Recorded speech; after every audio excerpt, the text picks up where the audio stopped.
चलो, good evening आदेश। सिर्फ 11 लोग क्यों? बाकी लोग कहाँ गए? इतना टाइम हो रहा है यार, तुम लोग इतने आराम से ज्वाइन करते हो ना। कहा क्या पढ़े थे हम कल? ग्लूकोज का स्ट्रक्चर हमने देखा था, हार्वर्थ प्रोजेक्शन फॉर्मूला।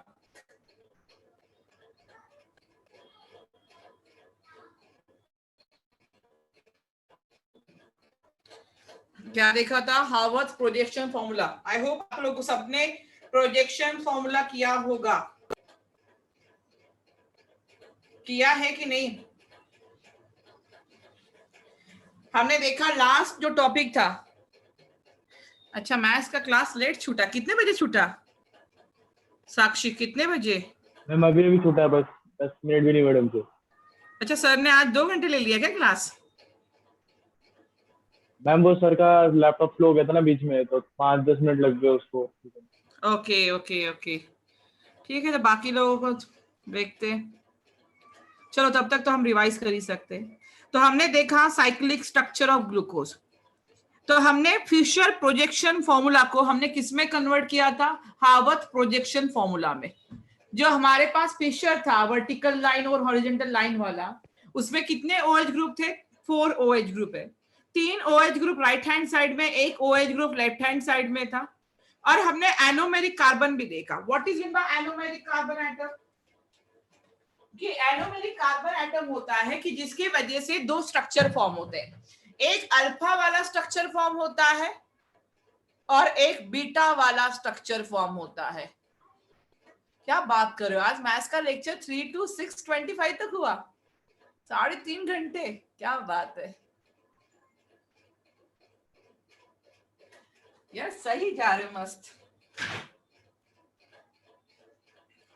केमिस्ट्री में 1.5 घंटे में परेशान हो जाते हो और मैथ 3.5 घंटे कर लेते हो। ये तो सही है।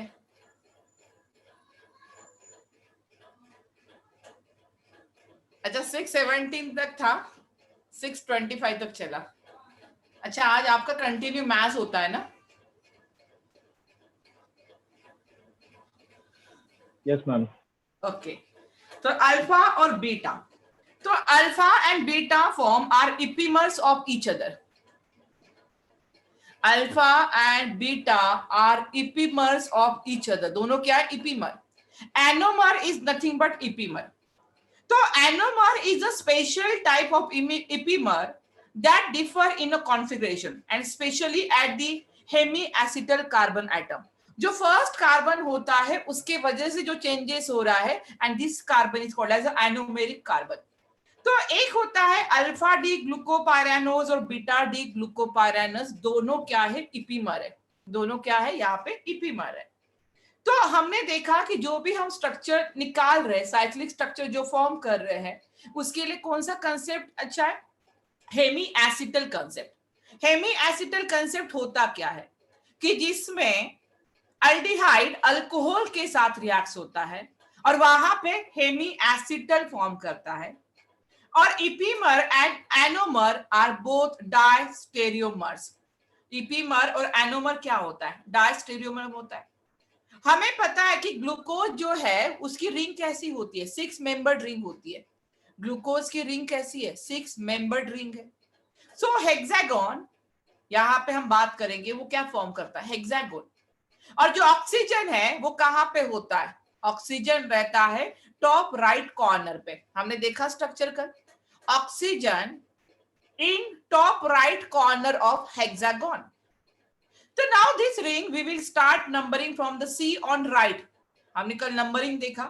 जो राइट हैंड साइड में होता है उसको नीचे लिखते हैं, जो लेफ्ट हैंड साइड में है उसको ऊपर लिखते हैं।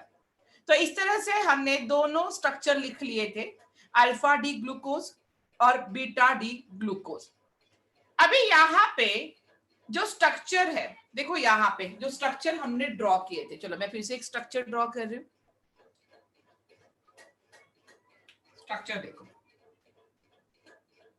हेक्सागन ड्रॉ करना है। यहाँ पे राइट में ऑक्सीजन को रखना है, ये वर्टिकल लाइन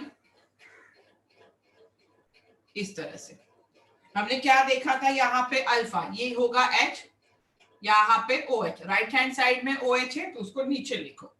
ये वाला कार्बन फर्स्ट रहेगा, ये कार्बन कौन सा है, सेकेंड कार्बन, ये थर्ड कार्बन, ये फोर्थ कार्बन, ये फिफ्थ कार्बन और सिक्स कार्बन ये ऊपर होता है CH2OH, that is a six carbon atom.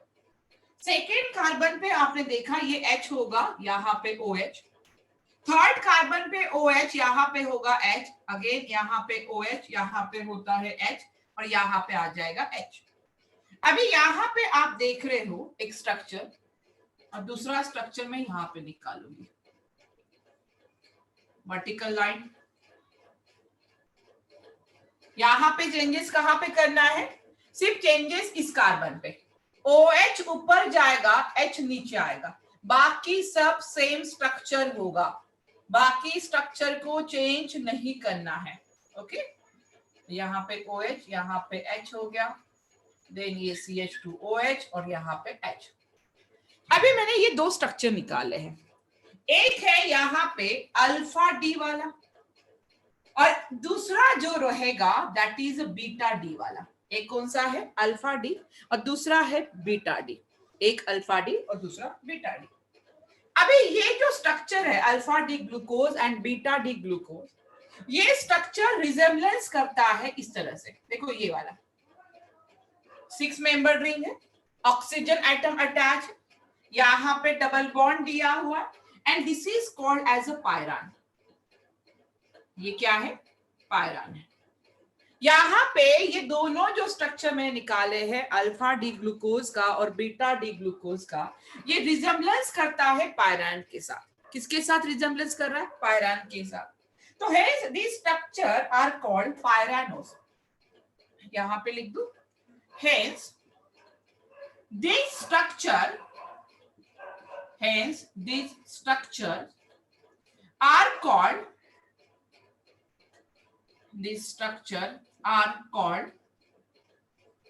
pyranos। इस स्ट्रक्चर को क्या कहा जाता है, पायरानोस। क्यों, बिकॉज ये रिजेम्बलेंस करता है पायरान के साथ, that's why this is called as a pyranose. अब इसका नाम देखो, अल्फा डी, उसके बाद यहाँ पे लिखा था पॉजिटिव और यहाँ पे ग्लूकोज का स्ट्रक्चर है तो इसको हम बोलते हैं ग्लूकोपायरानोस। इसको क्या कहेंगे, ग्लूकोपायरानोस। ये स्ट्रक्चर का नाम क्या होगा, बीटा डी, ग्लूकोज स्ट्रक्चर है ग्लूको और ये रिंग को नाम क्या दिया हमने, पायरानोस। तो यहाँ पे जो ग्लूकोज के स्ट्रक्चर है दो मिल गए, एक मिल गया अल्फा डी ग्लूकोपायरानोस और दूसरा मिल गया बीटा डी ग्लूकोपायरानोस। क्या क्लियर हो गया, as they are glucose derivative,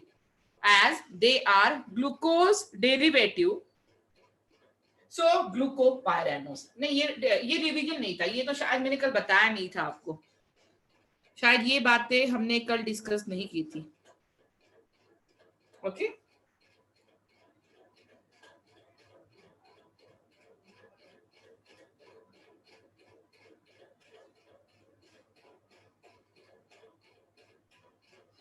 चलो, यहां तक क्लियर हुआ है, नाम समझ में आए। कल मैंने दो स्ट्रक्चर तो बता दिए थे, अल्फा और बीटा, नाम नहीं समझाया था मैंने, शायद नाम को हमने ये कर दिया था।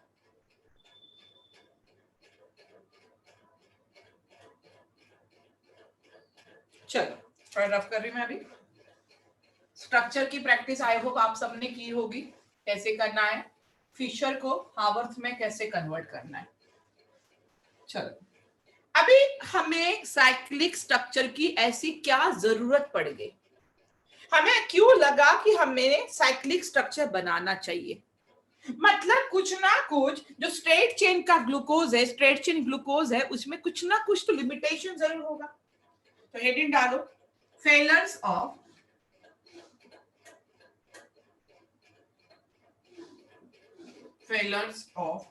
Straight chain structure,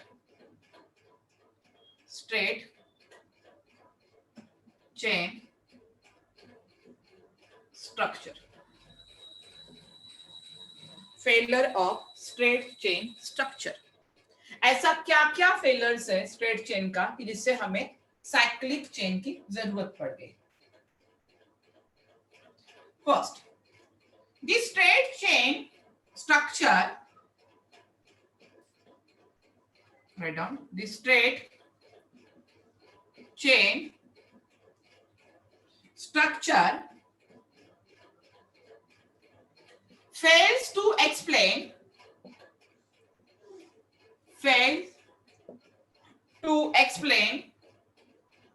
the following properties of reaction, the following properties of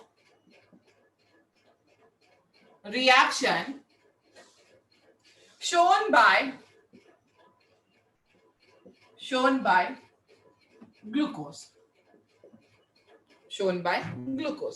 The straight chain structure fails to explain the some properties of reaction जो ग्लूकोज ने देनी चाहिए थी. तो पहली रिएक्शन देखो क्या है.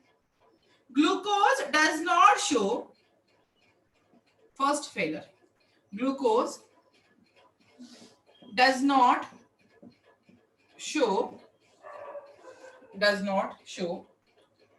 2,4 डाइनाइट्रोफिनाइल DNP. DNP का मतलब होता है डाइनाइट्रोफिनाइल टेस्ट. और चिप्स टेस्ट भी नहीं दिखाया उसने. Schiff's test and NaHSO3 sodium bisulphide addition product. तो यहां पे एडिशन प्रोडक्ट. तो glucose does not show 2,4-dinitrophenyl test, Schiff's test and NaHSO3 addition product, जो कि ग्लूकोज ने ये टेस्ट देनी चाहिए थी. अभी ये 2,4-dinitrophenyl टेस्ट ये कौन देता है? ये तो एक तो अल्डिहाइड देगा. ये कौन देता है? अल्डिहाइड देगा या तो कीटोन देगा. समझ लो, उसके बाद लिखो. जो 2,4-dinitrophenyl टेस्ट है ये कौन देता है? एक तो अल्डिहाइड देता है या तो कीटोन देता है. मतलब जिसमें कार्बोनिल ग्रुप प्रेजेंट होता है वो कौन सी टेस्ट दे रहा है? 2,4-dinitrophenyl test. कौन सी टेस्ट दे रहा है? 2,4-dinitrophenyl hydrazine test. यहां पे देखो क्या लिखा है मैंने, ये लिख रही हूं मैं यहाँ पे 2,4-DNP. What is meant by 2,4-DNP? This is called as 2,4-dinitrophenyl hydrazine test. DNP का मतलब क्या है ये याद रखो. DNP का मतलब होता है 2,4,6-dinitrophenyl hydrazine. अभी देखो इसका स्ट्रक्चर कैसे होता है और इसमें होता क्या है. अभी यहाँ पे फिनाइल रिंग आएगी. एक मैंने क्या निकाला यहाँ पे? Phenyl ring. 2,4-dinitro मतलब एक NO2 यहाँ पे लगा देती हूँ, एक NO2 यहाँ पे लगा रही हूँ, और यहाँ पे हाइड्राजिन मतलब होता है NH, यहाँ पे NH2. इस तरह से मैंने स्ट्रक्चर निकाला है. ये क्या है? 2,4,6-dinitrophenyl hydrazine. अगर ये अल्डिहाइड के साथ रिएक्ट करता है, अल्डिहाइड के साथ मतलब RC डबल बॉन्ड OH के साथ, अगर यहाँ पे ये ग्रुप अल्डिहाइड के साथ रिएक्ट करेगा तो यहाँ से H2 और यहाँ से ऑक्सीजन बाहर निकल जाता है. यहाँ से ऑक्सीजन क्या निकल रहा है? बाहर निकल रहा है. तो यहाँ पे हम -H2O कर देते हैं और इसके साथ रिएक्शन होने के बाद एक कंपाउंड बनता है और ये कंपाउंड हमें देता है, एक तो रेड सॉल्यूशन देगा, या तो ऑरेंज सॉल्यूशन देता है, या तो येलो कलर का सॉल्यूशन देता है. ये देना चाहिए. देखो मैं फिर से समझा रही हूँ. पहले हम समझते हैं कि 2,4-dinitrophenyl हाइड्राजिन टेस्ट होता क्या है. ये कौन देगा? 2,4-dinitrophenyl हाइड्राजिन टेस्ट देता है अल्डिहाइड. उसमें क्या होगा? जो ऑक्सीजन है इस वाटर के साथ बाहर निकल जाएगा और ये कंपाउंड पूरा यहाँ पे अटैच हो जाएगा. उसके वजह से आपको रेड कलर, ऑरेंज कलर या तो येलो कलर सॉल्यूशन फॉर्म होगा. बट ग्लूकोज के साथ ये कोई भी कलर फॉर्म नहीं करता है, क्योंकि ये ग्लूकोज के साथ कोई कलर फॉर्म नहीं कर रहा है. अभी आपको तो देना चाहिए ना, अगर ग्लूकोज में अल्डिहाइडी ग्रुप प्रेजेंट है तो उसने क्या करना चाहिए था, उसने रेड सॉल्यूशन या येलो सॉल्यूशन या ऑरेंज कलर का सॉल्यूशन देना चाहिए था। क्या ये बात समझ में आ रही है? अगर ग्लूकोज में अल्डिहाइडी ग्रुप है तो उसने इन तीनों में से एक कलर का सॉल्यूशन देना चाहिए था, बट ग्लूकोज ये टेस्ट दे ही नहीं रहा है। तो इसमें रीजन क्या होगा?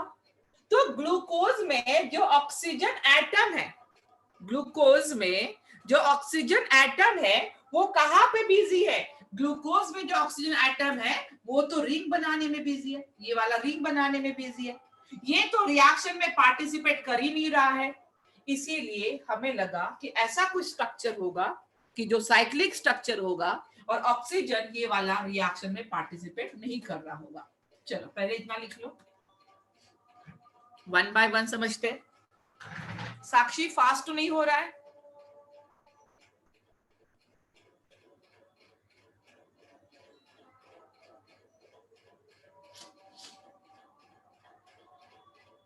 ओके, क्लियर हुआ ना? 2,4 डाइनाइट्रोफिनाइल हाइड्राजिन टेस्ट। चलो लिखो पहला test, glucose does not show 2,4 dinitrophenyl test.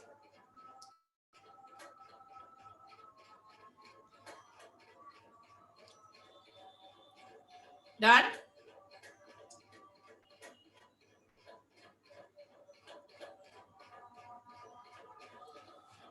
अभी देखो यहाँ पे, चलो रब कर रही हूँ मैं, ये थोड़ा सा नीचे नहीं हुआ। नहीं हुआ। चलो, स्ट्रक्चर की याद रखने की जरूरत नहीं है, सिर्फ मैंने समझाने के लिए बोला।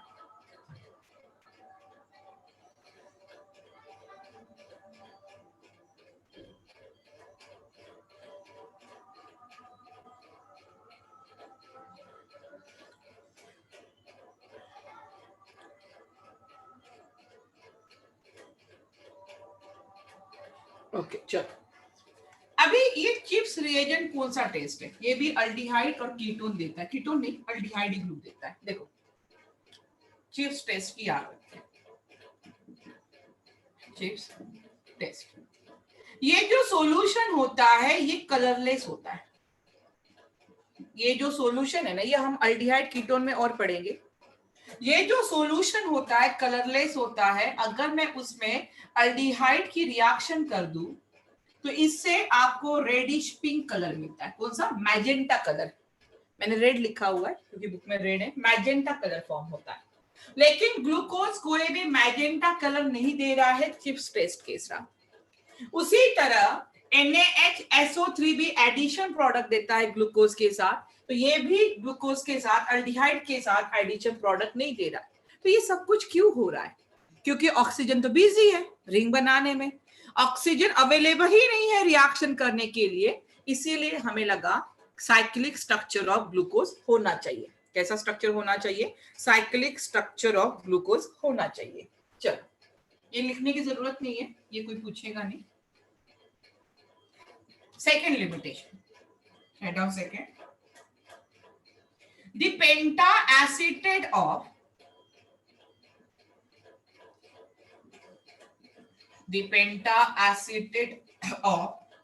glucose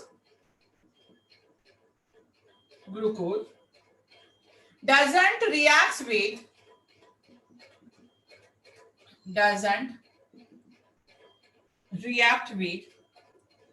NH4OH to form oxygen. अभी यहाँ पे आपको पता होना चाहिए कि NH4OH हाइड्रोक्सिल अमाइन होता है। NH4OH हाइड्रोक्सिल अमाइन, जो ग्लूकोज में अल्डिहाइड ग्रुप अगर होता तो वो NH4OH के साथ रिएक्ट होके ऑक्सीजन बनाता। बट यहाँ पे जो ग्लूकोज है वो ग्लूकोज NH4OH के साथ ऑक्सीजन फॉर्म कर ही नहीं रहा है। मतलब ऑक्सीजन कहाँ पे बिजी है? रिंग बनाने में बिजी है। तो ये दो लिमिटेशन है, बहुत ज्यादा इंपॉर्टेंट है। ये दो लिमिटेशन बहुत ही ज्यादा इंपॉर्टेंट है। चलो लिख लो जल्दी से।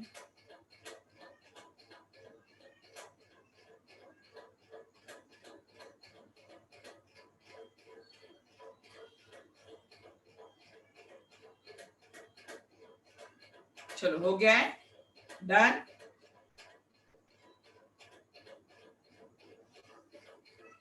क्लियर है स्ट्रक्चर सब, कोई डाउट नहीं यहां तक? Okay, give the next heading, mutarotation. ये भी बहुत इंपॉर्टेंट है।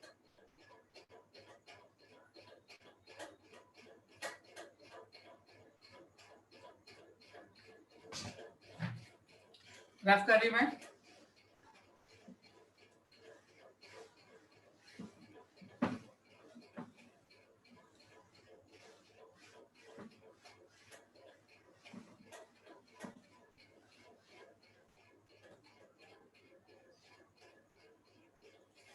Give the next heading,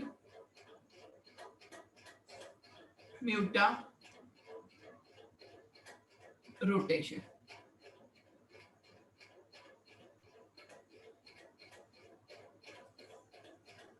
अभी म्यूटा रोटेशन होता क्या है? देखो यहाँ पे आप सब लोग पीपीएल जानते हो। पीपीएल क्या होता है? Plane polarise light. पीपीएल क्या होता है? Plane polarise light. तो यहाँ पे अगर मैं बात करूं, एक सॉल्यूशन लिया हुआ है, एक कंटेनर है, इस कंटेनर में हमने सॉल्यूशन लिया है डी ग्लूकोज का। किसका सॉल्यूशन लिया है? डी ग्लूकोज का सॉल्यूशन लिया है।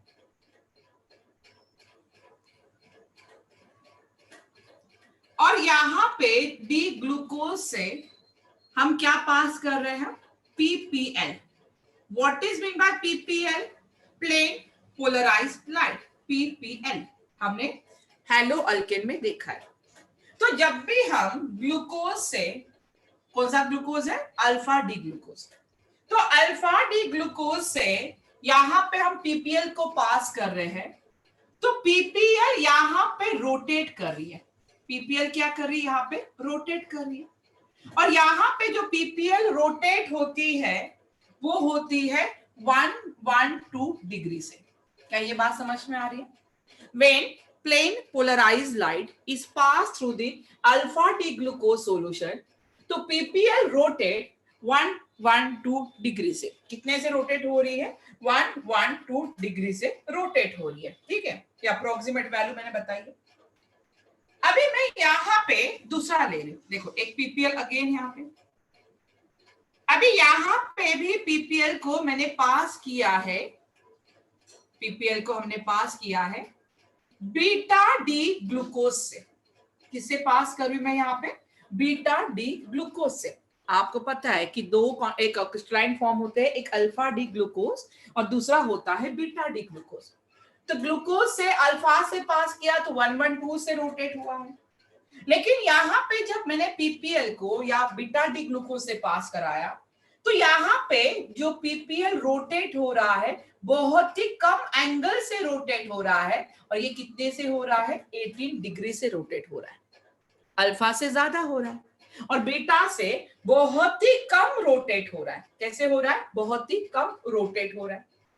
अभी ये केस समझ में आई सबको? ये दोनों केस आपको इजीली समझ में आ गई होगी।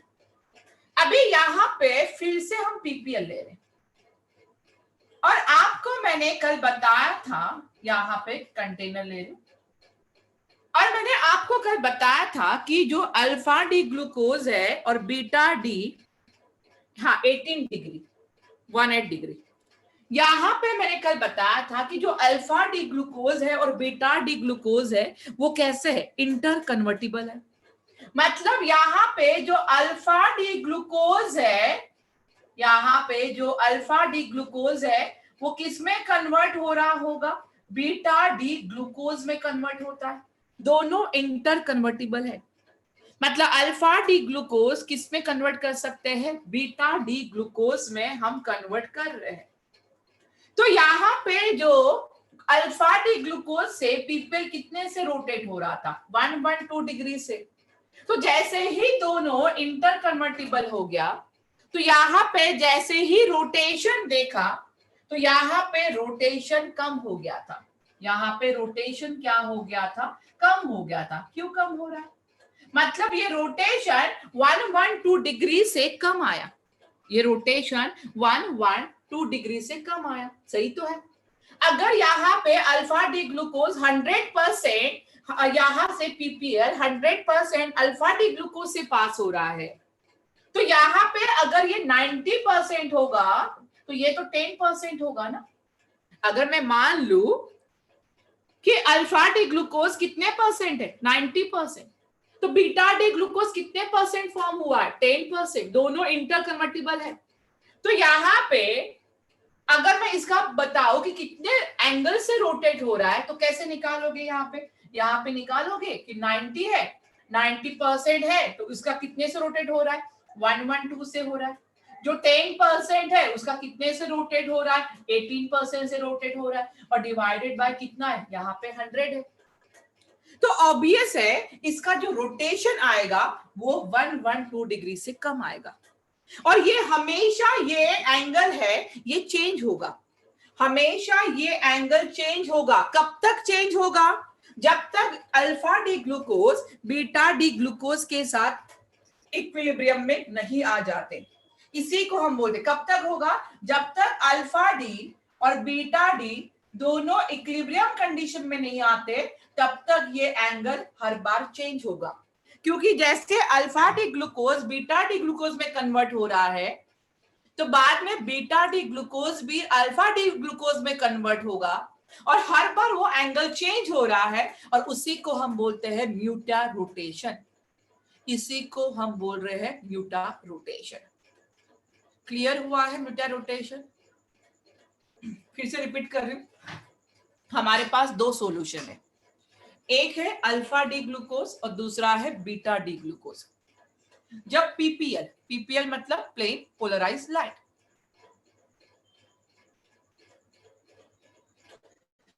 नहीं ये इक्विलिब्रियम में ही एंगल फिक्स हो जाएगा, एट इक्विलिब्रियम में ही ये एंगल फिक्स होगा। हाँ साक्षी, मैं फिर से बता रही, देख साक्षी, पहला है पीपीएल पास हो रहा है अल्फा डी ग्लूकोज से, तो कितने से रोटेट हो रहा है, 112 डिग्री से। सेकेंड में बीटा डी ग्लूकोज से हो रहा है, तो सिर्फ 18 डिग्री से ही रोटेट हो रहा है। जब मैंने पीपीएल को अल्फा डी ग्लूकोज से पास किया, तो आपको पता है कि alpha D glucose and beta D glucose are interconvertible. मतलब अल्फा डी ग्लूकोज अपने आप बीटा डी ग्लूकोज में कन्वर्ट हो सकता है, और वही हुआ। अल्फा डी ग्लूकोज धीरे धीरे किस में कन्वर्ट होना शुरू कर दिया, बीटा डी ग्लूकोज में। अभी यहाँ पे जो एंगल होगा, क्या वो 112 डिग्री होगा? नहीं, पॉसिबल ही नहीं है, क्योंकि सॉल्यूशन में अल्फा डी ग्लूकोज भी है, बीटा डी ग्लूकोज भी है। तो यहाँ पे जो एंगल आएगा वो अल्फा के एंगल से कम ही आएगा।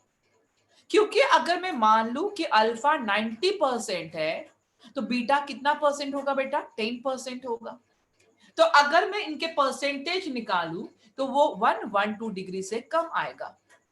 और हर बार जितने बार अल्फा बीटा में कन्वर्ट होगा, उतने बार ये एंगल हमेशा चेंज होता रहेगा, और उसी को नाम देते हैं म्यूटा रोटेशन। ये एंगल कब तक चेंज होगा?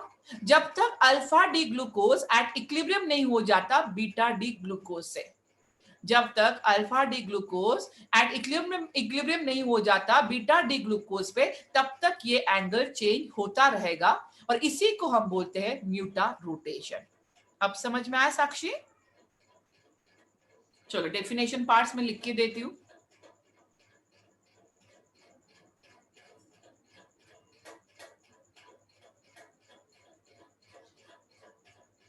Write down definition.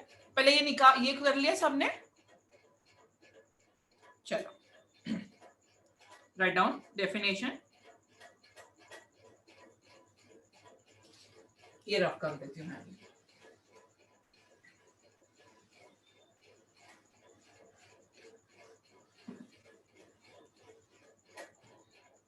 Write down definition. The specific rotation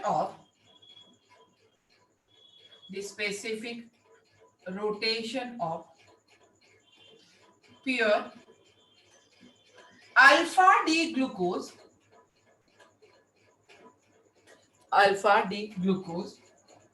or beta D glucose alpha D glucose और beta D glucose changes over time to reach an equilibrium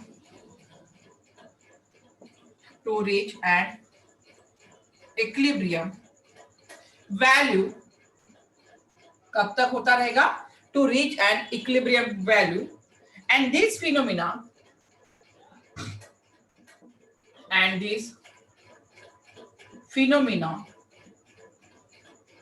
is called mutarotation. कब तक होता रहेगा? जब तक एक इक्विलिब्रियम पे नहीं आ जाता, जब तक एक इक्विलिब्रियम वैल्यू पे नहीं आता। उसकी परफेक्ट वैल्यू देखो, specific rotation of, perfect value ये जो मैंने अभी तक लिखा है, specific rotation of alpha D, क्या नाम है अल्फा डी ग्लूकोज का? Alpha D glucopyranose,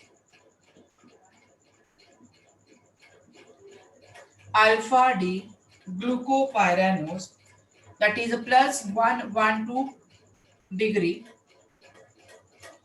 Beta D glucopyranose, 18.7 degree. ये मैंने अप्रोक्सीमेट लिया था, ये परफेक्ट वैल्यू है। तो ऑप्टिकल एक्टिविटी, ये दोनों की ऑप्टिकल एक्टिविटी जो दिखाएगा, optical activity at equilibrium,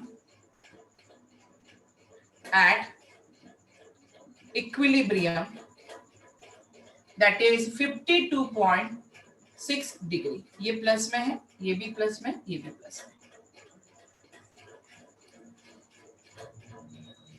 beta D glucopyranose and alpha D glucopyranose both are optically active. दोनों के दोनों कैसे है? ऑप्टिकली एक्टिव कंपाउंड है।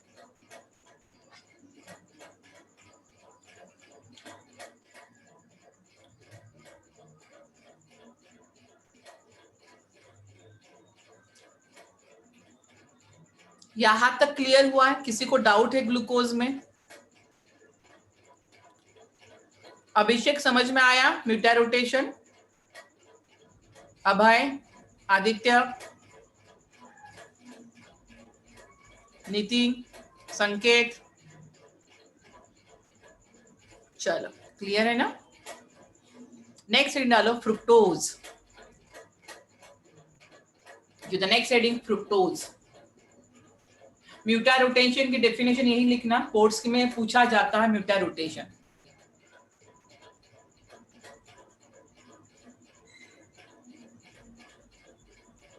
चलो नेक्स्ट हम बात करते हैं फ्रुक्टोज की। रफ करो। अभी जिनको ग्लूकोज समझ में आया उनके लिए फ्रुक्टोज इजी हो जाएगा, सिर्फ थोड़ा सा स्ट्रक्चर चेंज है, बाकी चीजें वही रिपीट करना है। अभी हम बात कर रहे हैं फ्रुक्टोज की।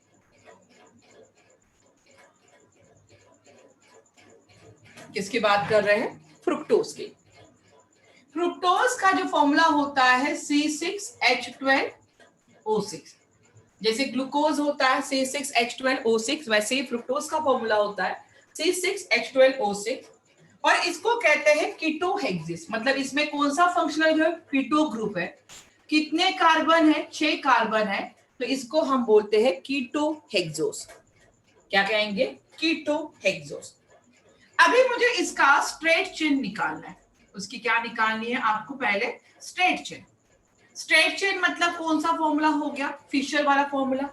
स्ट्रेट चेन मतलब कौन सा फॉर्मूला हो गया? This is called as a Fischer projection formula.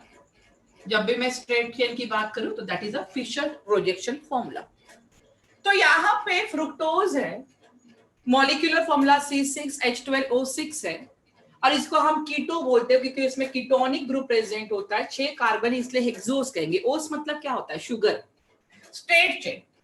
अभी देखो यहां पे भी 6 कार्बन है, 1 2 3 4 5 एंड 6, और लास्ट में जो अल्कोहलिक ग्रुप है वो एज इट इज रहेगा। लास्ट में अल्कोहलिक ग्रुप है वो एज इट इज रहेगा, और फर्स्ट में भी आपको अल्कोहलिक ग्रुप लगाना है। देखो स्ट्रक्चर में इजी बना ली।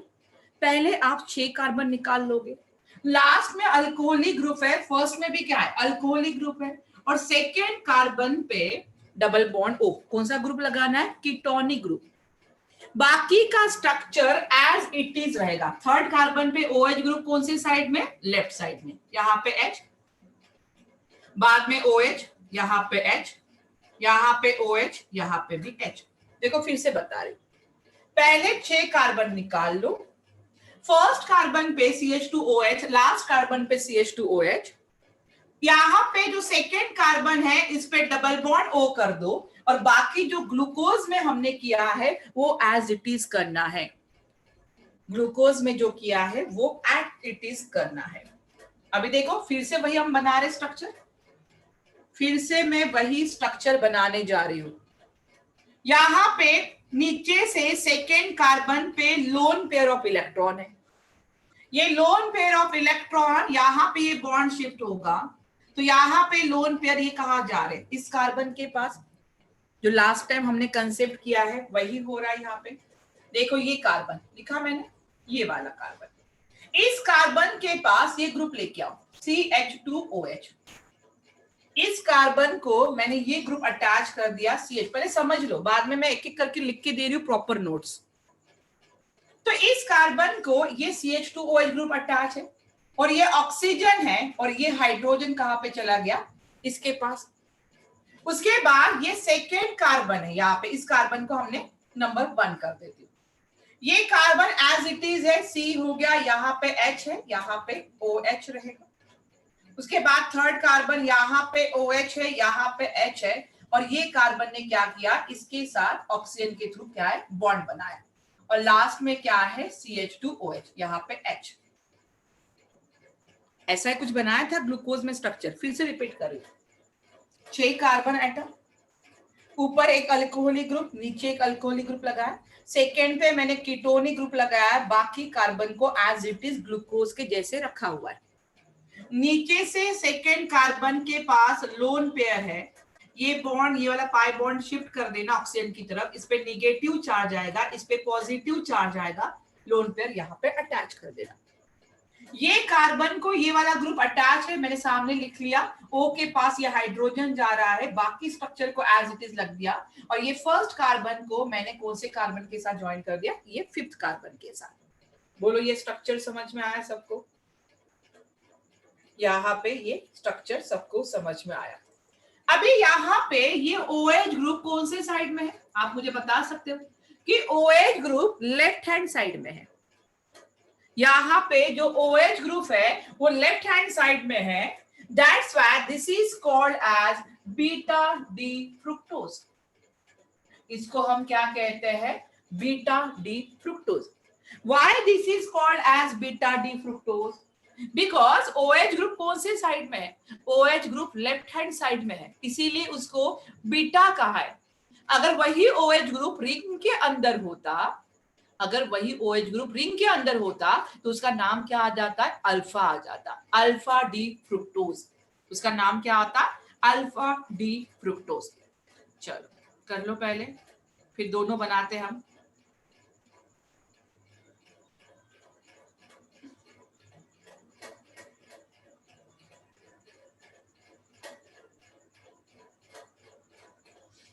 चलो दोनों स्ट्रक्चर भी मैं बना रही हूं, फिर से करते हैं। चलो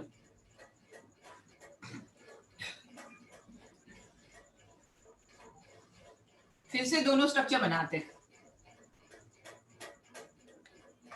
देखो कैसे बनाएंगे। यहां पे कितने कार्बन? 6, 1 2 3 4 5, और यहाँ पे CH2OH। ऊपर भी क्या देना है? CH2OH। यहाँ पे कौन सा ग्रुप अटैच है? कीटोनिक ग्रुप अटैच है, कीटो ग्रुप। यहाँ पे ग्लूकोज के जैसा OH, थर्ड कार्बन पे OH ग्रुप कहाँ पे अटैच होता है? लेफ्ट हैंड साइड में। यहाँ पे H, फिर बाकी राइट हैंड साइड में ही OH ग्रुप होते हैं। यहाँ पे H और यहाँ पे भी H। इस पे लोन पेयर ऑफ इलेक्ट्रॉन है, ये पाई इलेक्ट्रॉन शिफ्ट हो जाएंगे तो ये लोन पेयर किसके पास जाएंगे? इस कार्बन के पास चले जाएंगे। ठीक है, इस कार्बन के पास जा रहे हैं। अभी यहाँ पे आप देख रहे हो इसका स्ट्रक्चर कैसे बनेगा। देखो ये बन गया C, इसको रिंग के अंदर लेके जाओ, CH2OH, और ऑक्सीजन के पास कौन आएगा? हाइड्रोजन, ये हो जाएगा OH। हो गया CH2, ये वाला कार्बन की बात होगी, इसको फर्स्ट कार्बन। सेकेंड कार्बन यहाँ पे H है, यहाँ पे OH है। थर्ड कार्बन एटम यहाँ पे OH ग्रुप है, यहाँ पे H है, और इसी कार्बन के थ्रू किसकी अटैचमेंट हुई है? ऑक्सीजन की। और लास्ट में क्या है? CH2OH, यहाँ पे H।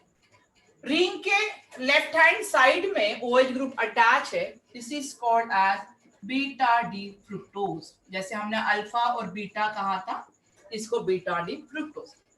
अभी एक स्ट्रक्चर में यहाँ पे बना रही, सिंपल क्या करना है, जो OH ग्रुप है वो रिंग के अंदर लेके जाओ, और जो बाकी का ग्रुप है CH2OH ग्रुप इस साइड में लगा दो। CH2OH ग्रुप की साइड में लगा दिया मैंने, बाहर लगा दिया। ठीक है, कोई प्रॉब्लम नहीं। यहाँ पे CH, यहाँ पे OH, C, यहाँ पे OH, यहाँ पे H। ये कार्बन क्या होगा? रिंग के थ्रू ज्वाइंट होगा, यहाँ पे हाइड्रोजन, और यहाँ पे है CH2OH, and this is called as alpha D fructose. ये क्या मिल गया आपको? Alpha D fructose. अभी यहाँ पे जो कार्बन है, फर्स्ट कार्बन एटम, यहाँ पे भी फर्स्ट कार्बन एटम। इस कार्बन के वजह से दो स्ट्रक्चर फॉर्म हुए, इस कार्बन के वजह से दो स्ट्रक्चर फॉर्म हुए हैं, और हमेशा याद रखना इसमें निगेटिव होता है। जो फ्रुक्टोज होता है वो निगेटिव होता है, वो लियोज फॉर्म करता है, डेक्स्ट्रो फॉर्म नहीं करता है। एक्सपेरिमेंटली पाया गया है जो फ्रुक्टोज होता है वो लियो फॉर्म करता है, इसलिए वहां पे माइनस साइन आएगा। तो यहाँ पे जो कार्बन है, this is called as anomeric carbon. इस कार्बन को क्या कहते हो? Anomeric carbon. चलो, ये तो बताया था मैंने एनोमेरिक कार्बन क्यों होता है।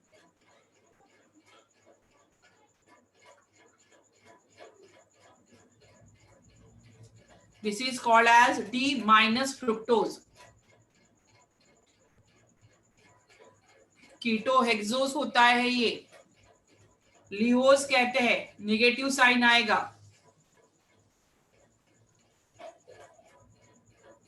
यहाँ पे ये ग्लूकोज है, वो 5 मेंबर्ड रिंग फॉर्म करता है। कौन सी रिंग फॉर्म कर रहा है? 5 मेंबर्ड रिंग।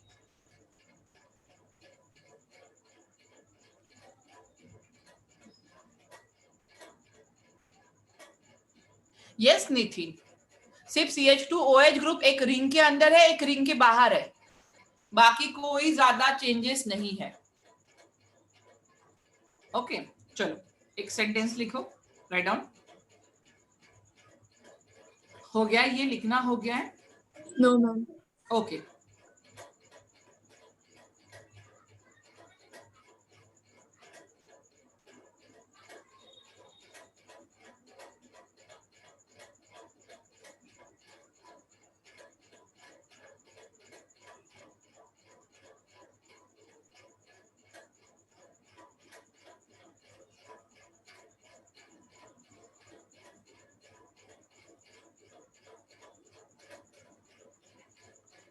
डन। साक्षी,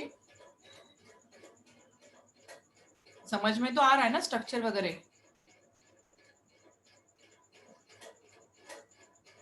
चलो लिखो, write down. Unlike glucose, yes ma'am. लिखो अनलाइक ग्लूकोज, एक सेंटेंस लिख लो, unlike glucose in fructose, unlike glucose in fructose practically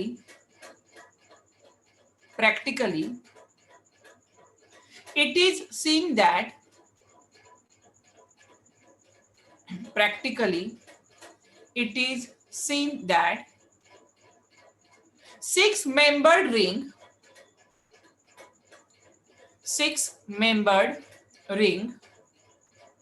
are formed.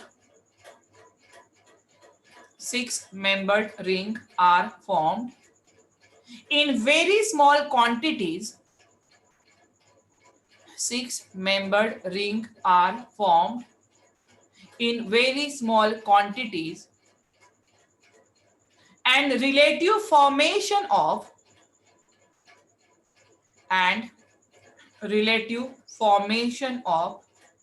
a five-membered ring is more frequent.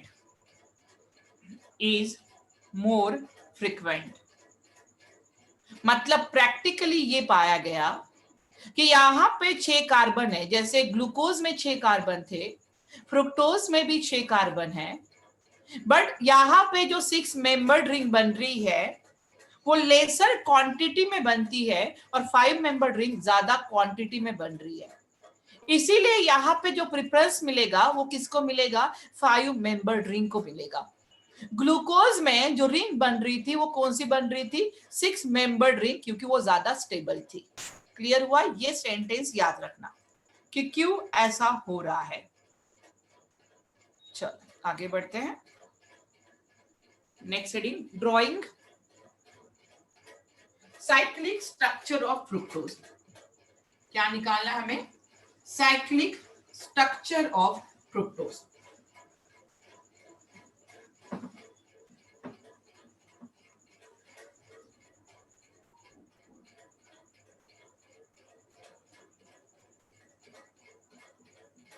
Drawing cyclic structure of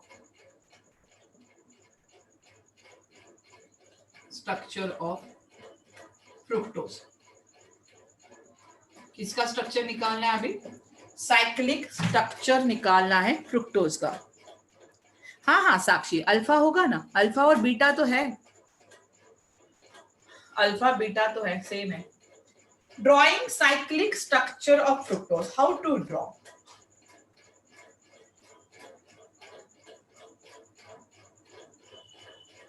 चलो कुछ point लिखते हैं। We know that, write down, we know that fructose exists as a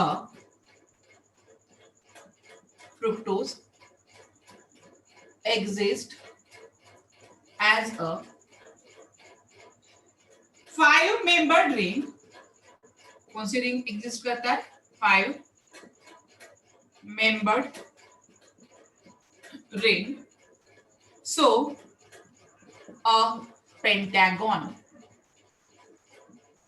जैसे 6 member ring बन रही थी glucose में, उसको हेक्सागोन कहा था, यहाँ पे क्या बनता है? पेंटागन बनता है। नेक्स्ट पॉइंट, कीप ऑक्सीजन, यहाँ पे भी ऑक्सीजन आएगा, keep oxygen on top corner of pentagon। Oxygen को कहां पे रखना है? टॉप कॉर्नर पे, पेंटागन के। Next, we will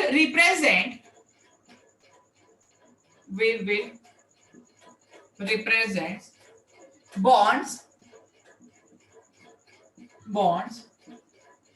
as vertical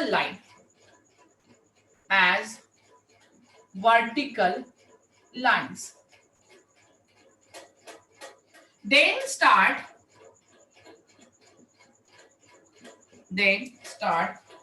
giving the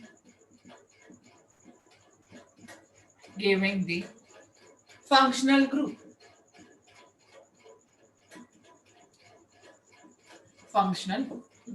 क्या क्या लिखा है देख। जैसे ग्लूकोज था, ग्लूकोज हेक्सागोन बना रहा था, तो यहाँ पे जो फ्रुक्टोज है वो एग्जिस्ट करता है 5 मेंबर रिंग में एज अ पेंटागन। तो कीप ऑक्सीजन, वहां पे जो ऑक्सीजन है वो कहां पे रहेगा, टॉप कॉर्नर के पेंटागन का जो टॉप कॉर्नर है वहां पे ऑक्सीजन को रखना है। बॉन्ड्स है वो वर्टिकल लाइन से दिखाने, जैसे हमने ग्लूकोज में दिखाए थे वैसे ही दिखाने हैं। And then start giving the functional group, और उसके बाद क्या करना है, फंक्शनल ग्रुप देना स्टार्ट करना है। अभी मैं यहाँ पे जो स्ट्रक्चर निकाल रही हूँ, यहाँ पे हम स्ट्रक्चर ड्रॉ करेंगे पहले।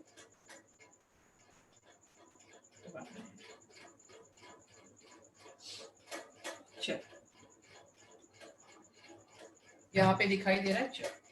क्या क्या स्ट्रक्चर था, ये CH था यहाँ पे CH2OH, यहाँ पे मैंने लिखा था OH, ये कौन सा है, बीटा वाला, रिंग के बाहर है। उसके बाद ये कार्बन, यहाँ पे H आएगा, यहाँ पे OH, ये कार्बन यहाँ पे OH था, यहाँ पे H था, ये कार्बन, और रिंग कहाँ से अटैच हुई, ऑक्सीजन के थ्रू, और यहाँ पे आ गया CH2OH। दिखाई दे रहा है, थोड़ा सा नीचे कर देते हैं, ठीक है। अभी मुझे बताओ, इसका मुझे रिंग मतलब हावर्थ प्रोजेक्शन फॉर्मूला में कन्वर्ट करना है। उसने क्या कहा, पेंटागन निकालने के लिए कहा, निकाल लिया पेंटागन। यहां पे वर्टिकल लाइन दे दो, दे दी वर्टिकल लाइन। ऑक्सीजन को कहां पे रखा है, टॉप पे रखा है। नंबरिंग कहां से स्टार्ट करोगे, इस कार्बन से। देखो यहाँ पे ये फर्स्ट कार्बन है, इस फर्स्ट कार्बन पे जो भी राइट हैंड साइड में है वो क्या होगा, नीचे आएगा। जो भी राइट हैंड साइड में है नीचे, CH2 हो गया, यहाँ पे H है, यहाँ पे OH है, और यहाँ पे हमेशा जो OH ग्रुप होता है लास्ट कार्बन पे CH2 ऊपर रहेगा। यहाँ पे H लगा दो, यहाँ पे H, यहाँ पे OH, और यहाँ पे क्या हो गया, H। बन गया हमारा हावर्थ प्रोजेक्शन फॉर्मूला। किसका स्ट्रक्चर है ये, बीटा का। किसका स्ट्रक्चर है ये, बीटा का। नंबरिंग कैसे करोगे, समझ में आ रहा है। देखो नंबरिंग, ये होगा आपका फर्स्ट कार्बन, ये होगा आपका second, third, fourth, fifth and sixth carbon. यहां पे नंबरिंग करना है तो नंबरिंग कहां से करोगे, यहां से करो अभी। 1 2 3 4 5 एंड 6। स्ट्रक्चर तो समझ में आया ना कैसे निकाल रही हूं मैं। जो राइट में है उसको नीचे, जो लेफ्ट में है उसको ऊपर लगाओ।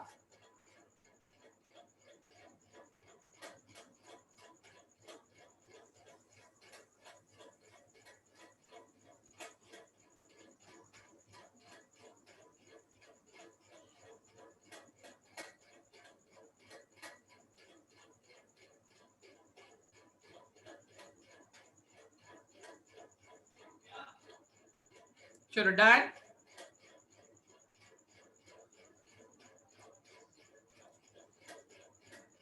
समझ के निकालो, थोड़ा सा प्रैक्टिस करनी पड़ेगी हमें बस।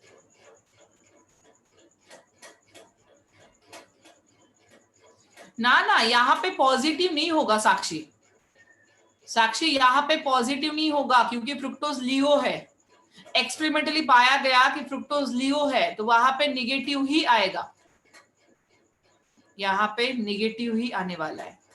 मैम दोनों तरफ नेगेटिव होगा। दोनों, अल्फा भी निगेटिव साइन आएगा, बीटा भी निगेटिव, क्योंकि फ्रुक्टोज पाया गया है कि वो निगेटिव है, मतलब वो हमेशा एंटी क्लॉकवाइज ही रोटेट करता है प्लेन पोलराइज लाइट को। इसलिए हम जब भी लिखेंगे निगेटिव में लिखेंगे। चलो दोनों स्ट्रक्चर निकालो जल्दी से। ये हो गया आपका, तो alpha D fructo and beta D fructose का स्ट्रक्चर निकालना है। दोनों स्ट्रक्चर निकालो अलग अलग, साइक्लिक स्ट्रक्चर दोनों के निकालने हैं।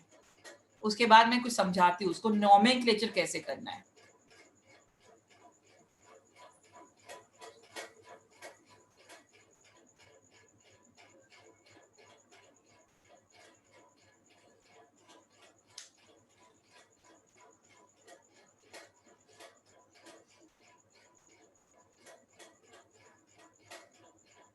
दोनों स्ट्रक्चर निकालो, alpha D fructose and beta D fructose.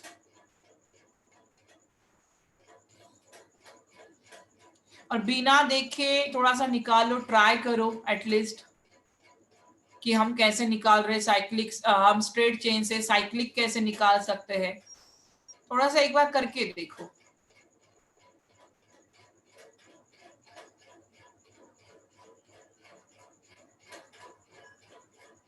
Practice नहीं करोगे तो भूल जाओगे, तो फिर से वो याद करने में, समझने में टाइम लगेगा।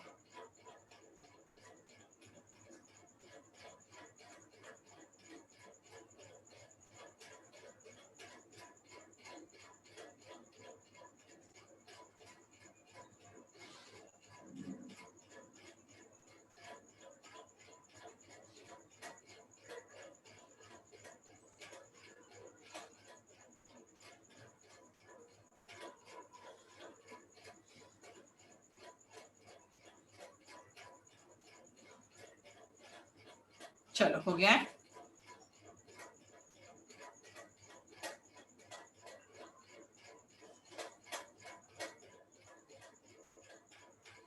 दोनों स्ट्रक्चर निकाल लिए हैं।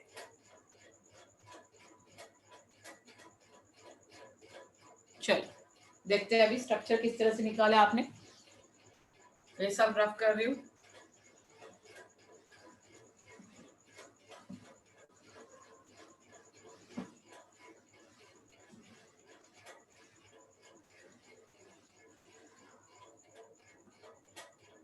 देखो स्ट्रक्चर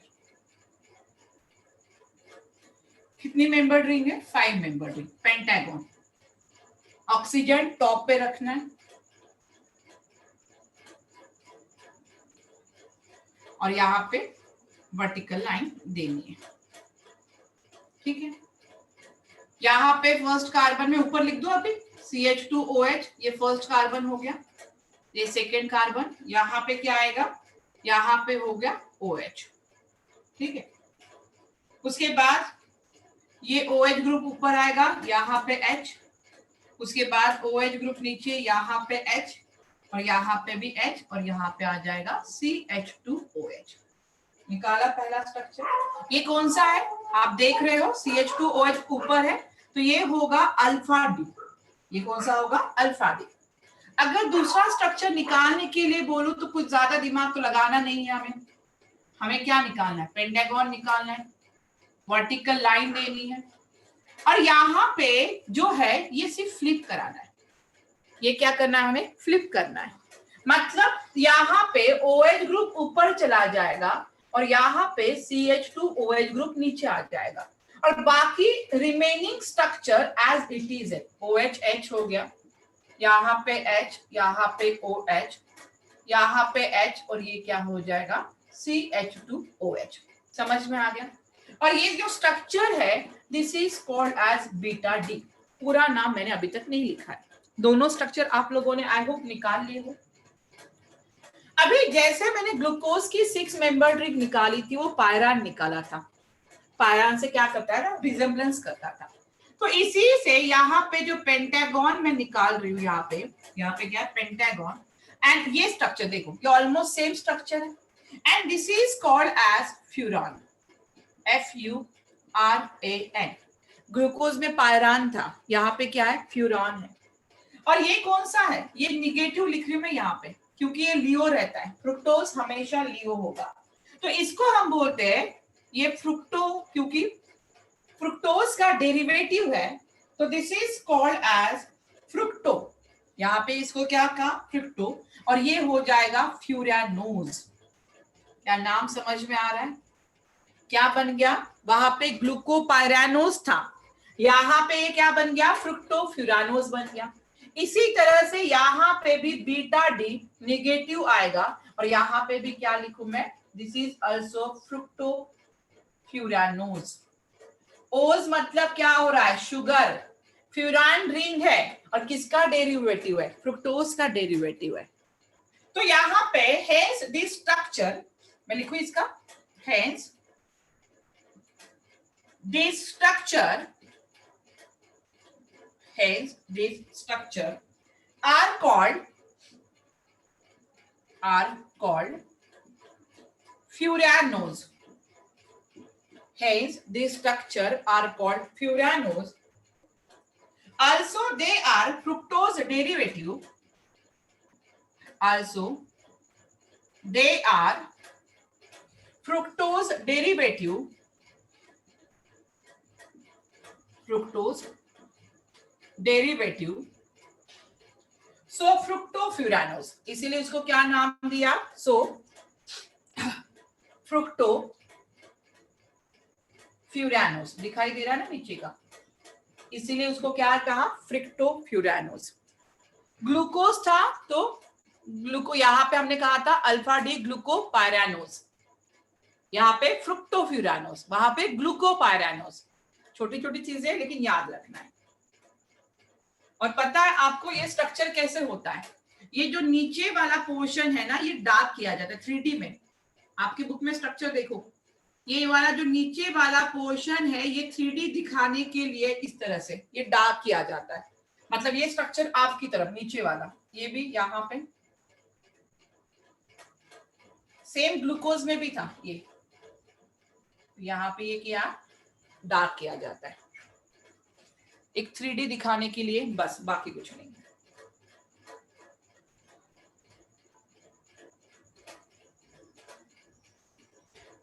क्लियर हुआ है फ्रुक्टोज का एंड ग्लूकोज दोनों? यस नितिन, गायत्री, क्लियर हो रहा है बेटा? ग्लूकोज एंड फ्रुक्टोज दोनों. कैसे मैंने साइक्लिक को स्ट्रेट को साइक्लिक में कन्वर्ट किया, क्लियर हुआ है अच्छे से?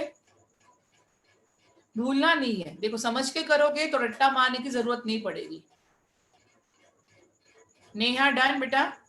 प्रीति, प्रतीक, समझ में आ रहा है सबको?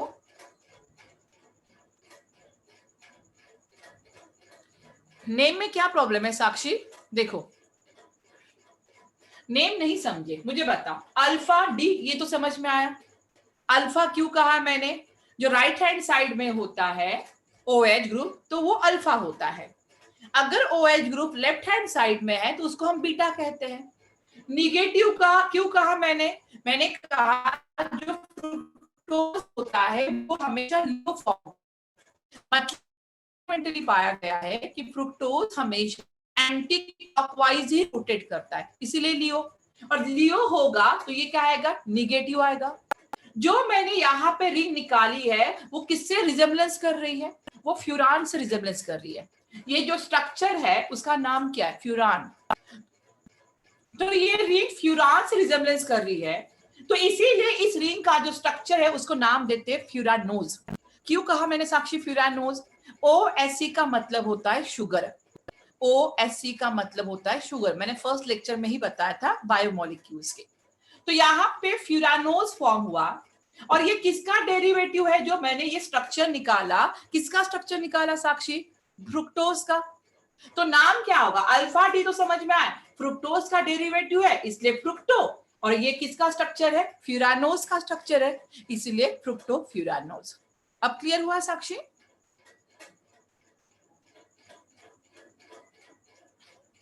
साक्षी किस में डाउट आ रहा है?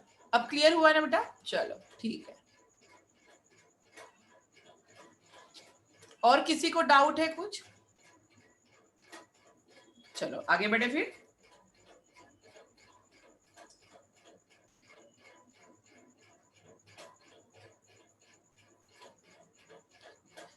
नेक्स्ट निकालो. Glucose and fructose generally shows similar reaction. तो ऐसी कौन सी रिएक्शन है जो ग्लूकोज भी दिखाई दे रहा है, ग्लूकोज में भी हो रही है, जो फ्रुक्टोज भी शो कर रहा है? तो ऐसी रिएक्शन कुछ आपको याद होनी चाहिए. सेम रिएक्शन हम अल्डिहाइड और कीटोन चैप्टर में भी रिपीट करेंगे, है ना? Glucose and fructose,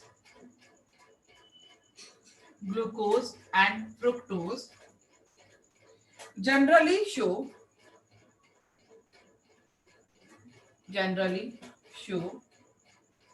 similar reaction. क्या शो करता है? Generally show similar reaction. तो कौन कौन सी रिएक्शन है जो ग्लूकोज भी शो कर रहा है, जो फ्रुक्टोज भी शो कर रहा है? फर्स्ट रिएक्शन, अल्फा हाइड्रोक्सी, एक एक का मीनिंग में बाद में बताती हूँ, पहले लिख लो। Alpha hydroxy carbonyls,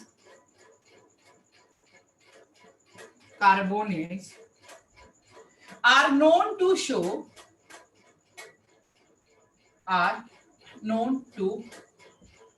show positive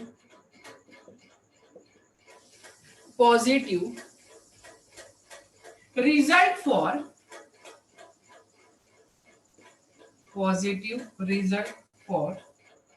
बेनेडिक्ट्स एक सॉल्यूशन होता है, बेनेडिक्ट टेस्ट कहते हैं उसको, आपको शायद पता होगा, बायो वालों को ज्यादा। बेनेडिक्ट्स फेलिंग भी एक टेस्ट होती है, ये हम अल्डिहाइड और कीटोन चैप्टर में पढ़ेंगे। Fehling and Tollens test. अभी नॉर्मली जो टोलेंस टेस्ट है, जो फेलिंग सॉल्यूशन है, वो कीटोन नहीं देता है, बट यहाँ पे जो फ्रुक्टोज है और जो ग्लूकोज है वो दोनों, ये तीनों टेस्ट देगा। बेनेडिक्ट्स टेस्ट भी देता है, फेलिंग के साथ भी रिएक्शन देता है और टोलेंस के साथ भी रिएक्शन दे रहा है। कौन सा compound? Alpha hydroxy carbonyl compound. अभी यहाँ पे इसका मतलब क्या है? अल्फा हाइड्रोक्सी कार्बोनिल का मतलब क्या है कि ग्लूकोज, एक होगा ग्लूकोज एंड दूसरा होता है फ्रुक्टोज। एक होता है ग्लूकोज और दूसरा होगा fructose. Show positive result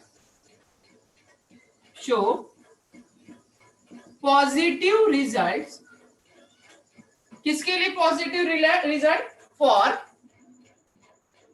for Benedict's. अभी जो मैंने ऊपर लाइन लिखी मैं वही लिख रही हूं, बेनेडिक्ट्स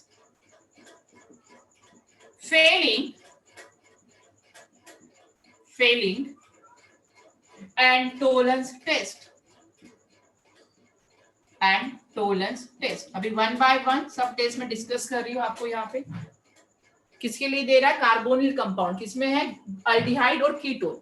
तो अल्डिहाइड ग्लूकोज में होता है, कीटोन फ्रुक्टोज में है, तो ये पॉजिटिव रिजल्ट दिखाता है। ये क्या कर रहा है? पॉजिटिव रिजल्ट दिखाई दे रहा है। अभी देखो, पहले एक रिएक्शन करते हैं। अभी आपको पता है यहाँ पे R, ये हो गया CH डबल बॉन्ड O। कौन सा कंपाउंड है? RCHO। This group is called as aldehyde group, तो this is called as aldose. क्या मैं इसको अल्डोज लिख सकती हूँ? क्यों मैंने अल्डोज लिखा हुआ है? कि अल्डिहाइड ग्रुप है और हम शुगर की बात कर रहे हैं, और शुगर में क्या आता है? OSE ग्रुप आता है। That's why this is called as a aldose। अगर मैं अल्डोज की रिएक्शन करूं टोलेंस टेस्ट के साथ या टोलेंस रिएजेंट के साथ, अभी टोलेंस रिएजेंट क्या होता है? टोलेंस रिएजेंट होता है सिल्वर अमोनिया। टोलेंस रिएजेंट होता है सिल्वर अमोनिया कॉम्प्लेक्स, ये वाला। इसको हम बोलते हैं टोलेंस रिएजेंट। पहले समझ लो, इसको हम बोलते हैं टोलेंस रिएजेंट। और ये जो टोलेंस रिएजेंट होता है, ये बिल्कुल क्लियर सॉल्यूशन होता है। ये कौन सा सॉल्यूशन है? Clear solution. AgNH3/2 plus, this is also called as silver ammonia complex. Ag silver ammonia complex. और ये कैसा सॉल्यूशन है? क्लियर सॉल्यूशन है। तो यहाँ पे जो रिएक्शन होती है कि ये टोलेंस रिएजेंट है, ये अल्डिहाइड को ऑक्सीडाइज करते हैं। किसमें? RC डबल बॉन्ड O और यहाँ पे O निगेटिव में, मतलब एसिटेट आयंस में या ऑक्सैलेट आयंस में कन्वर्ट कर रहे हैं। और यहां से Ag बाहर निकल जाता है, यहाँ पे Ag बाहर निकल जा रहा है, मतलब हमें क्या मिल रहा है? सिल्वर कलर का मिरर फॉर्म हो रहा है। एक टेस्ट ट्यूब पे सिल्वर कलर का मिरर फॉर्म होता है। अगर सिल्वर कलर का मिरर फॉर्म कर रहा है, मतलब जो गिवन कंपाउंड है उसमें अल्डिहाइड प्रेजेंट है या तो कीटोन प्रेजेंट है। और आप लोग जानते हो कि जो ग्लूकोज है उसमें अल्डिहाइडी ग्रुप प्रेजेंट है, तो ये कौन सी टेस्ट देगा? टोलेंस रिएजेंट टेस्ट देता है। उसमें जो क्लियर सॉल्यूशन है वो किसमें कन्वर्ट हो जाता है? सिल्वर मिरर में कन्वर्ट हो जाता है। क्या बात समझ में आई? पहली टेस्ट सबको समझ में आई? यहां पे आप देख रहे हो जो Ag है वो प्लस ऑक्सीडेशन स्टेट में है और किस में जा रहा है? जीरो की ऑक्सीडेशन स्टेट में।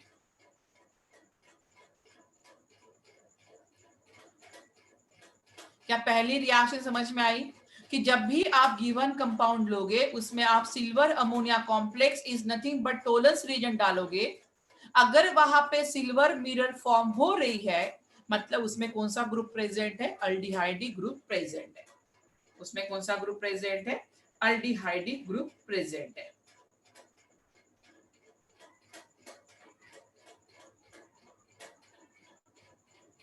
चलो अभी हम सेकंड, पहले लिख लो उसके बाद मैं सेकंड टेस्ट बताती हूँ। Benedict test. जो कंपाउंड बना है negative, this is called as a carboxylate. उसको नाम लिख लो, कार्बोक्सिलेट आयन। या तुम लोग ज्वाइन करते हो, एक तो कम लोग ज्वाइन करते हो और धीरे धीरे एक एक करके निकलना शुरू कर देते हो। क्या आदत पड़ गई तुम लोगों को? मतलब जो है उनको नहीं बोल रही मैं।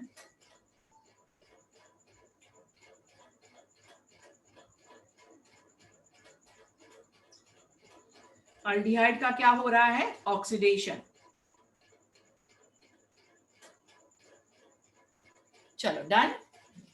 थोड़ा सा रफ कर दो अभी ऊपर का। अभी हम सेकेंड टेस्ट देख रहे हैं, बेनेडिक्ट टेस्ट। सेकेंड टेस्ट हम बात कर रहे हैं बेनेडिक्ट की।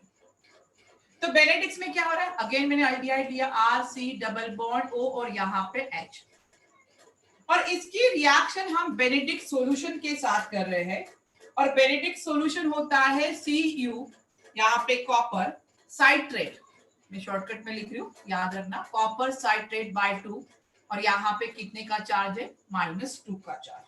Cu साइट्रेट बाय 2, 2 माइनस का charge. This is called as Benedict's reagent. ये कौन सा रिएजेंट है? This is called as Benedict's reagent, और ये होता है ब्लू कलर का सॉल्यूशन। ये होता है ब्लू कलर का सॉल्यूशन। तो यहां में जो अल्डोज है इसका तो ऑक्सीडेशन हो जाएगा, और ये ऑक्सीडेशन होके ये क्या बनाएगा? कार्बोक्सिलेट आयन बनाएगा। ये क्या हो रहा है? और नेगेटिव, यहाँ पे R. This is called as carboxylate ion. ये क्या है? Carboxylate ion. और यहाँ पे जो कॉपर है ये कॉपर ऑक्साइड फॉर्म करता है Cu2O, और जो कॉपर ऑक्साइड है ये होता है ब्रिक रेड प्रेसिपिटेट। ये कैसा प्रेसिपिटेट फॉर्म कर रहा है? Brick red precipitate. अगर गिवन सॉल्यूशन आपके पास है, हाँ वो भी है। अभी यहाँ पे आपके पास जो रेड ब्रिक्स प्रेसिपिटेट फॉर्म हो रहा है उससे क्या पता चल रहा है कि जो गिवन कंपाउंड है वो कौन सा है? अल्डिहाइडी ग्रुप प्रेजेंट है। बेनेडिक्ट्स रिएजेंट कौन से कलर का होता है? Blue solution. उसी तरह से फेलिंग सॉल्यूशन भी होता है, फेलिंग सॉल्यूशन भी ब्लू कलर का होता है। तो ब्लू कलर का सॉल्यूशन किसमें कन्वर्ट हो रहा है? रेड प्रेसिपिटेट में। अगर given solution after adding Benedict's reagent is converted into brick red precipitate means confirm the presence of aldehydic और कीटोनिक ग्रुप। मतलब इसमें क्या कंफर्म हो गया? अल्डिहाइडिक ग्रुप या कीटोनिक ग्रुप प्रेजेंट होगा।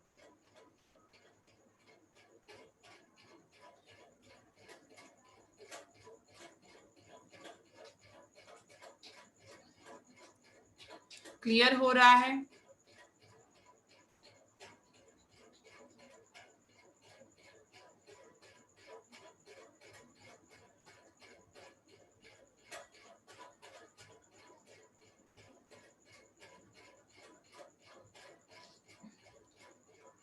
स्नेहा डन?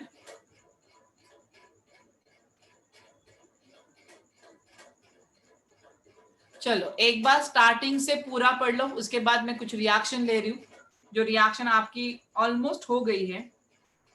चलो जल्दी से।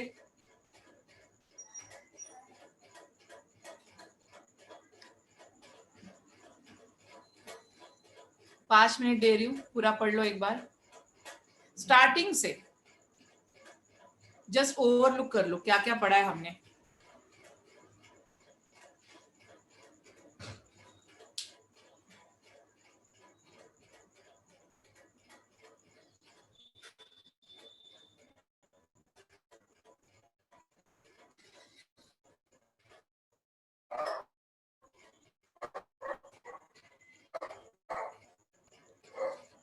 कौन कौन से टॉलरेंस रिएजेंट है, कौन सा बेनेडिक्ट सॉल्यूशन है, कौन सा कलर दे रहा है, ये सब चीजें याद रखनी है। जितना पढ़ा है उतना तो याद रखना ही पड़ेगा।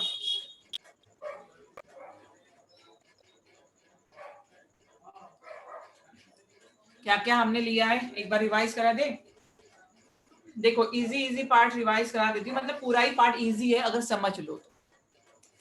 हमने क्या स्टार्ट किया था, हमने किया है बायोमोलिक्यूल स्टार्ट। हमने क्या स्टार्ट किया है, बायोमोलिक्यूल स्टार्ट किया हुआ है। तो बायोमोलिक्यूल्स आर द, यहाँ पे जो सबसे इंपॉर्टेंट है वो है कार्बोहाइड्रेट। उसमें सबसे इंपॉर्टेंट जो है वो कार्बोहाइड्रेट हमने स्टार्ट किया है। तो कार्बोहाइड्रेट का हमने देखा कि carbohydrate are optically active polyhydroxy aldehyde और polyhydroxy ketone. This is a modern definition. अगर मैं पुरानी डेफिनेशन देखूं तो this is a hydrate of carbon, मतलब yes hydrate of carbon, but वो तो फेल हो गया था। क्यों फेल हो गया वो आपको पता है।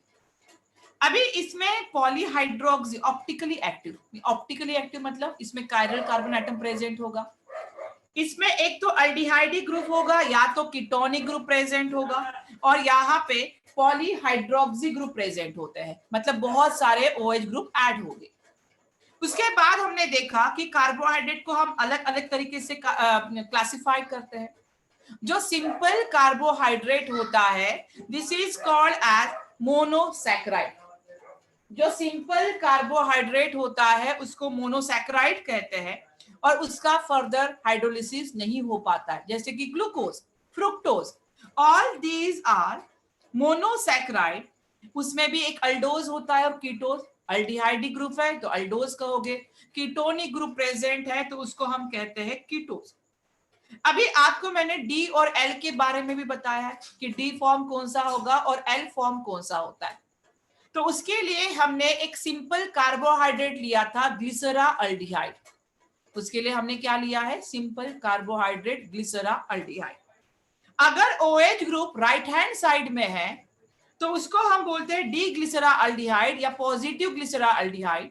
अगर OH group left hand side में है तो उसको हम बोलेंगे एल ग्लिसरा अल्डिहाइड या माइनस ग्लिसरा अल्डिहाइड।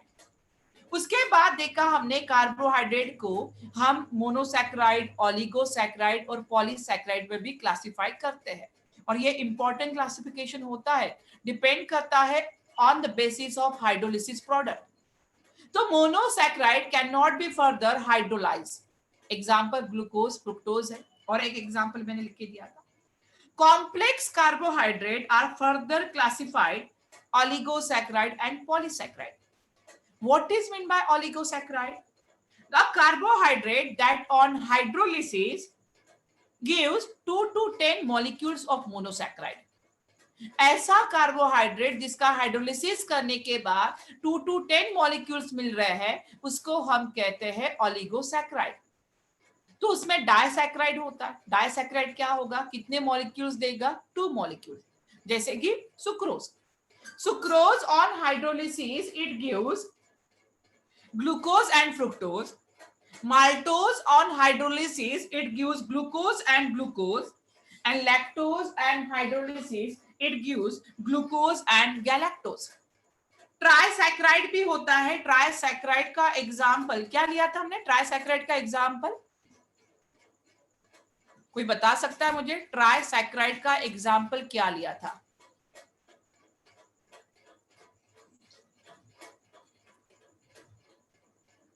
किसी को नहीं पता? रैफिनोज। Very good. ट्राइसैकेराइड का एग्जांपल लिया था raffinose. Raffinose on hydrolysis it gives glucose, fructose and galactose. उसके बाद एक लिया था टेट्रासैकेराइड्स, उसका एग्जांपल लिया था स्टैचियोज ना, हाँ स्टैचियोज। उससे क्या मिला था, glucose, fructose, galactose and galactose. Good Nitin. उसके बाद हमने देखा polysaccharide. What is mean bye polysaccharide? A carbohydrate that on hydrolysis yield large number of monosaccharide. जैसे बायोपॉलीमर, स्टार्च हो गया, सेलुलोज होता है, ग्लाइकोजन होता है।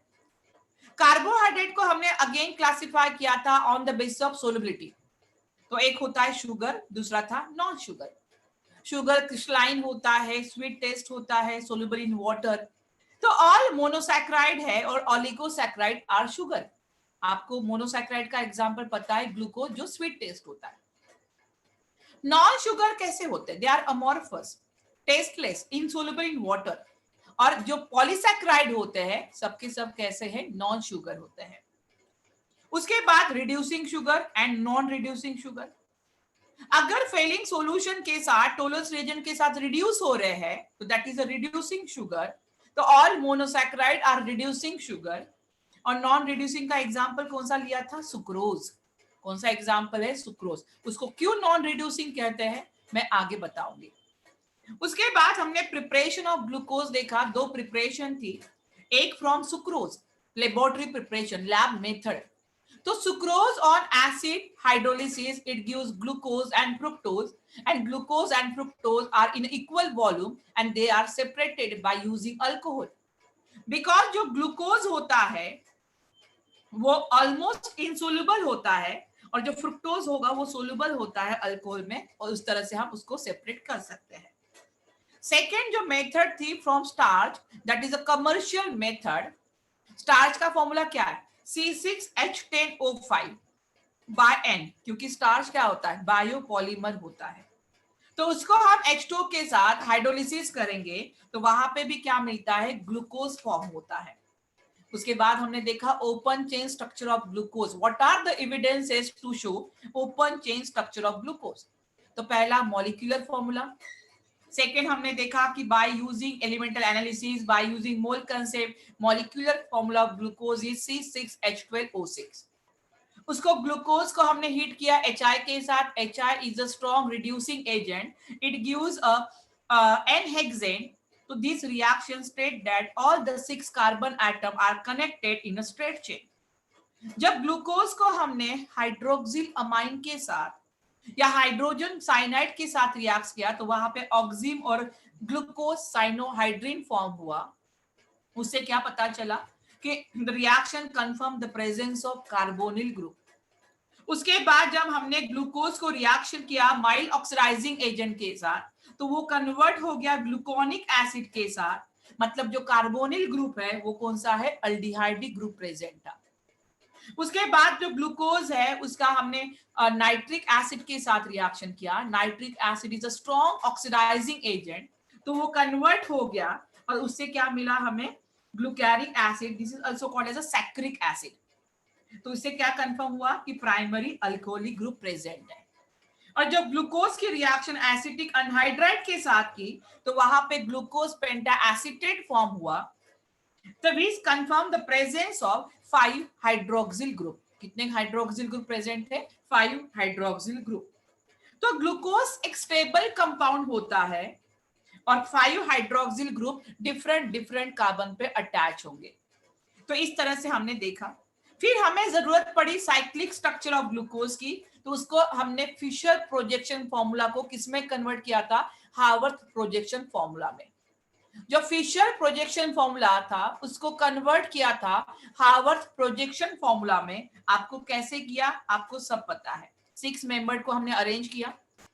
जो OH ग्रुप थे, कितने OH ग्रुप है? 4 OH ग्रुप।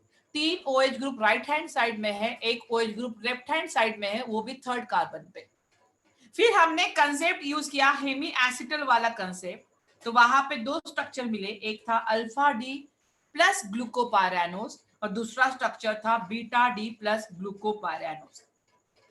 उसके बाद फ्रुक्टोज का स्ट्रक्चर देखा। Same molecular formula but ketone group present होता है और ये कौन सी रिंग बनाता है? 5 मेंबर्ड रिंग।